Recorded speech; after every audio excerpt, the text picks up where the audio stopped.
Assalamualaikum warahmatullahi wabarakatuh. Halo teman-teman. Ini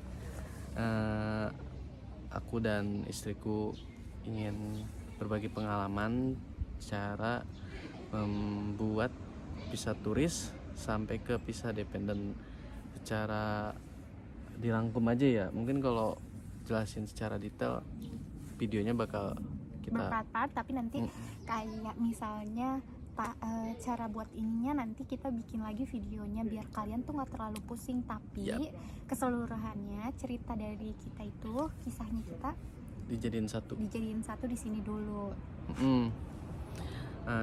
Jadi istriku ini datang ke Jepang ini dengan visa turis bulan Februari tahun 2023 tahun ini. Iya.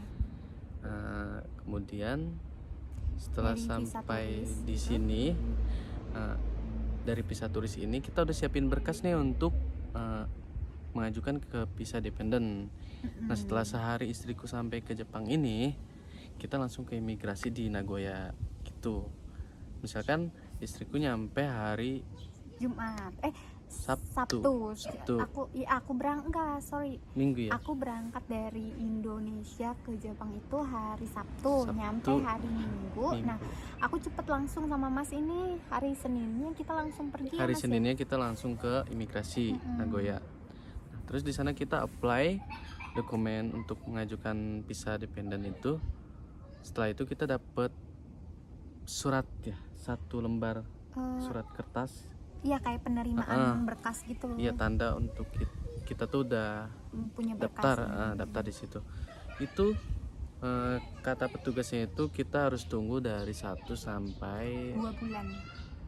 2 bulan ya, 1 sampai 2 bulan. Tapi kita tunggu tuh keluar akhirnya berkas itu kita dapat kita kekurangan, ada beberapa berkas yang kita kekurangan pada saat itu. Nah, nanti kita kasih tahu juga nih sama teman-teman berkasnya tuh apa aja sih yang diperluin. Jadi jangan sampai teman-teman kekurangan.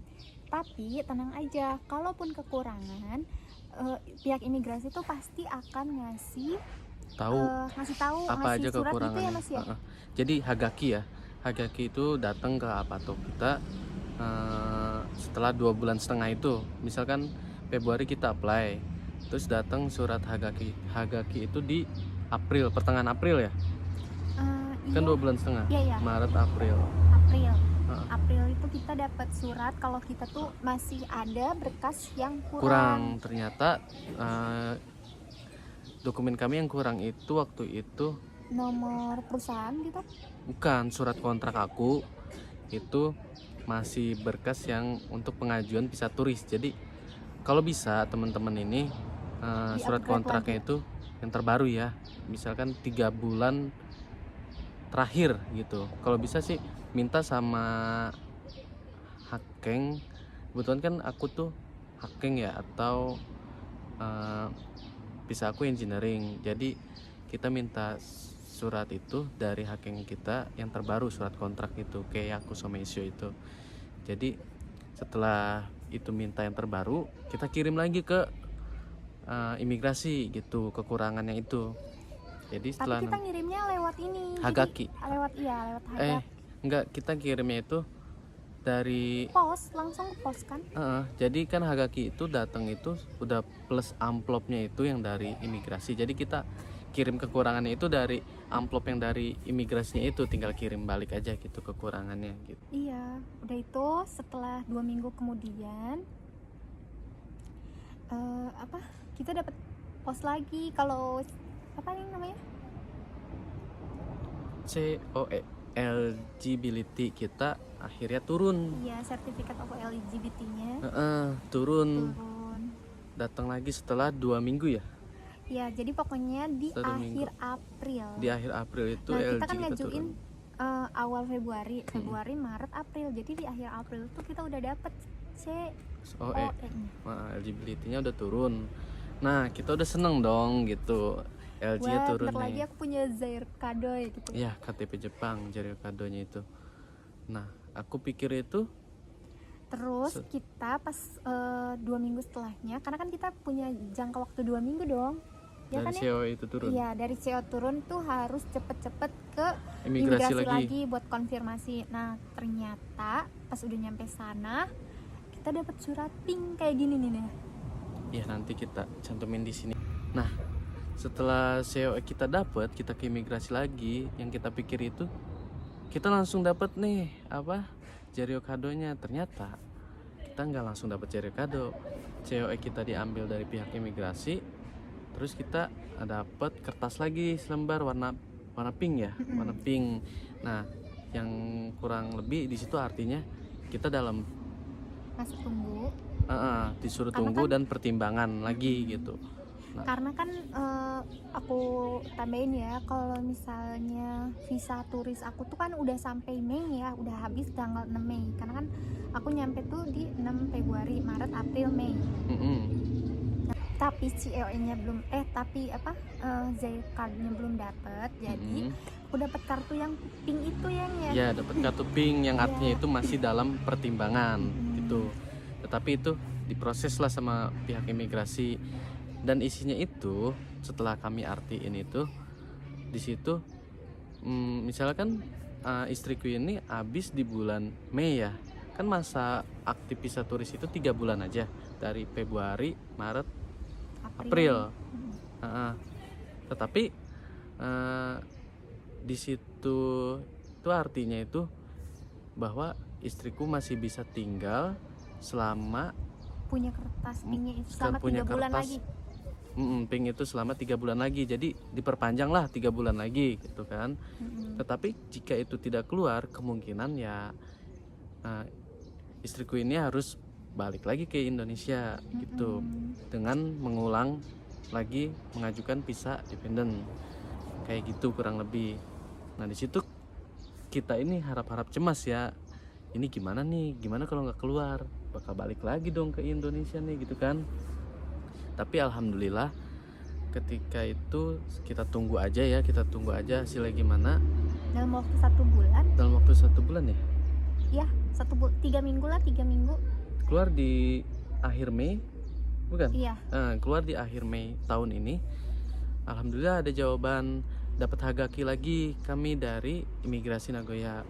Dan di situ isinya ternyata kita disuruh balik lagi ke sana bawa uang 4.000 sama kertas hagaki itu, terus sama surat kertas pink yang kita terima sebelumnya itu dibawa lagi ke imigrasi. Nah di situ kita berpikir bahwa wah ini kemungkinan besar berhasil nih, kita bisa tuker ke dapetin Jaryo kado yang baru ini untuk istri aku ini. Ya udah kita balik lagi ke sana berdua ya. Terus ternyata ya benar, alhamdulillah akhirnya jadi Jaryo kado istriku. Jadi sebenarnya kalau misalnya teman-teman mau ke sini pergi ke Jepang buat nyusulin suaminya, selain dengan pakai visa dependent yang langsung diurus sama suaminya, dari sini nunggu 3 bulan, atau bisa juga opsi ini yang kedua. Yeah. Jadi dari visa turis dipindahin ke visa dependent. Karena kesimpulannya sebenarnya cukup memakan waktu juga sih kalau dari visa turis ke dependent itu ya. Ya, bukan cuma memakan waktu, tapi deg-degan juga gitu, karena ini baru pertama kali pengalaman aku untuk mencoba mengubah dari visa turis ke dependent sendiri. Aku nggak pakai jasa benggosi atau pengacara ya. Oh iya, satu gitu. lagi, kalau misalnya kan harus punya saldo minimal. Oh iya, ada beberapa teman bilang kamu itu harus punya saldo minimal di rekening untuk syaratnya itu ya. Tetapi aku itu cari beberapa referensi, ada yang pakai, ada yang juga tidak.